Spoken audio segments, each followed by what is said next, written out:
You're watching MMA Oddsbreaker. That's Michael Johnson getting ready to fight Melvin Guillard coming up here on UFC Fight Night. Co-main event, number 38. Mike, how's practice going so far? And don't think that Mike's not looking at us. The camera's in one place, and the monitor screen that he sees me on is to his right, so he'll keep shifting back and forth. So it's not him I being just rude. switched it, so now we're good. Okay, Perfect. Aye. How's it going, Mike? How's practice? How's training camp?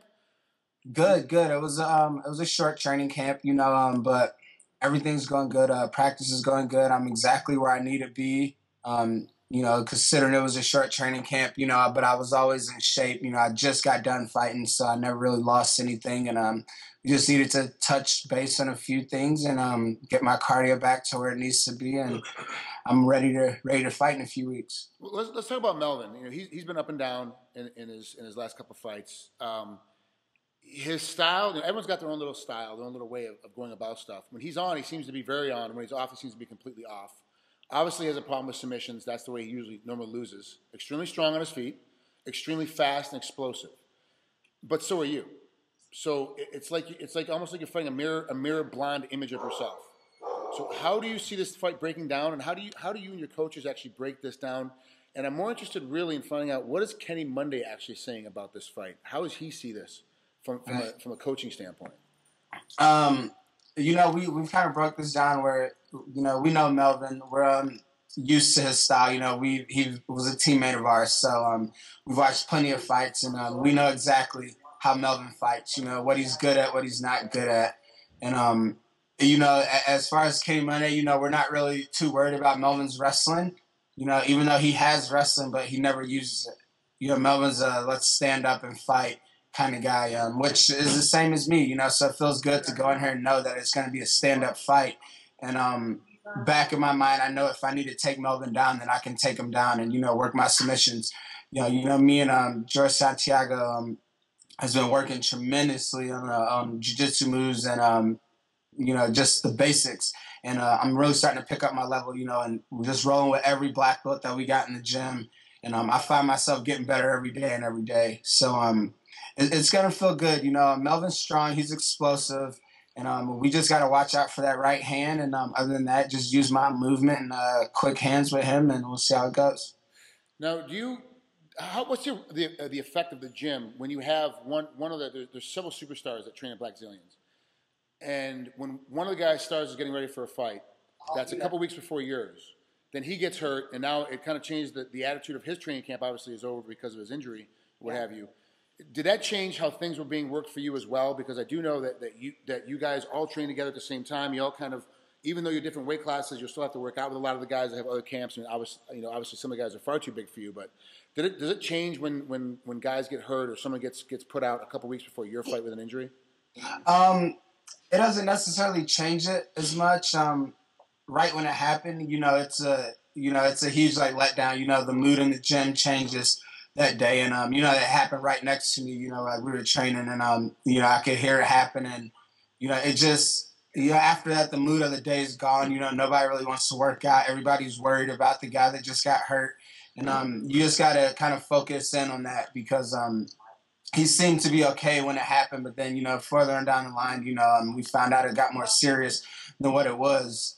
So even though we are thinking about it and we're worried about it, we still have to focus and stay focused on our fights because, that's what he would want us to do, and he would do that the same way. So it kind of kills the mood a little bit, but at the same time, we kind of pick it back up and, stay where we need to be. It has got to be tough, too, for, to have a big major fight like that fall apart, and then because a guy that was such on track, we're talking about Rashad Evans, obviously, was on track to have a great fight, against Daniel Cormier. Now he's injured. You moved on. You've got your fight coming up. You're squared away. Is it difficult for you now because you've had such a short training camp for this fight that you didn't ever get out of the gym? Was it difficult to stay through training camp because the body needs a break at some point? You need to kind of sit down and relax and slow down a little bit, and you weren't able to do that simply because, one, you're a gym rat. You like being in the gym, so you went right back in the gym after the last fight. But then you got the phone call right away. It's like it wasn't just, hey, I'm in the gym because I want to be here, but I'm still eating ice cream at night. It's, oh, crap, I'm in the gym because now I got a job to do again, and I got to be back on my diet and the whole bit. Did you have that? Was there any time during this short training camp where you were like, I kind of wish I could stay home? I'm not staying home, but I kind of wish I could stay home today because I kind of need a little bit of a break. Every now and then that kind of goes through your head to where you're like, oh my God, I'm going through this again, and that's just when practices get really tough and you can really feel your body breaking down. And it's like, man, I just need that little bit of time to rest, So you might want to take a personal day, to yourself, or, take off one practice throughout the day to really rest and recoup your mind and get ready for that. But as far as like the body's breaking and everything, it's constantly in the gym, man. And, these guys depend on me so much, just like I depend on them so much to help them get ready for fights. So it's almost a thing where, after a fight, a few weeks are taken off, but then I got to get right back in there to help my other teammates and my brothers get ready for fights. Even though I'm not really training as hard, with helping those guys, I'm still training. But, the tough part is, eating real clean and, not eating the ice cream that I want to eat or eating everything. So, the real tough part is just the diet and getting the weight off again. Because, just like, as well, you hate cutting weight right back again after you did it. So that's the tough part. For me, it's always been the diet. The training has always been fun. The workouts have always been great. The learning, the knowledge. For me, it's always been the diet, and the cutting weight has always been the biggest thing that always bothered me. Was like, and every time I'd cut down to make that lower weight, like, I'm not doing it again. But nowadays, it seems like everybody wants to do it over and over again because it's the game. Everyone wants to go back. It used to be for a while, everybody would fight 4 or 5 times a year. Then everybody would fight 2 times a year. Now everyone's coming back to that stage where let's fight 4 or 5 times a year. And you're one of those guys I like seeing fight. So I hope, to be honest with you, after this fight, they give you a 2-week break and they call you up and tell you to come back again because I like watching you fight. And as a fan, it's fun to watch you get out there and fight again. Yeah, thank you. I really appreciate that. And, I wouldn't mind a call to say that again either. I got a goal and I'm really sticking to it. I want to be at a certain place this year. I want to be in that number 1 contender spot or, in the talk for a title.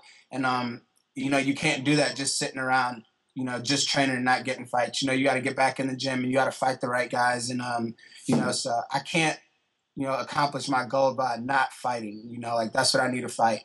And besides, I'm in the UFC to fight. I'm not there to just train and take a fight every now and then. So, whenever the UFC calls me, if they need me to fight on short notice, just like this one, then that's what I'm there for. I'm here to fight. Well, let's talk about that. You said you have a goal. You want to be the number 1 contender. We talked about being in a title shot. What happens when you knock out Melvin Guillard? Is that gonna be the conversation then? Is that you're getting into the top 3, top 2 contendership, or do you think it's gonna be another fight after that before they actually start having a serious conversation about putting you in a fight? Hopefully, I'm gonna talk about that and tell them. Hopefully, they see that. He's a really tough guy. I'm not looking past him at all. But after this victory, that's what I want. I want the top 5 guys or one of those guys that are going to get me to a title shot or the number 1 contender spot this year. And like I went on Twitter, I tried to call out Nate Diaz, and then he didn't really respond.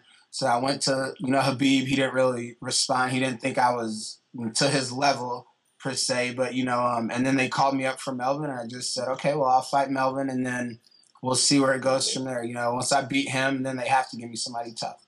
Well, I got to be honest with you. I think the reason why they called you for Melvin is because you did actually call some of the guys out on Twitter. And because they didn't respond doesn't mean that the UFC didn't notice.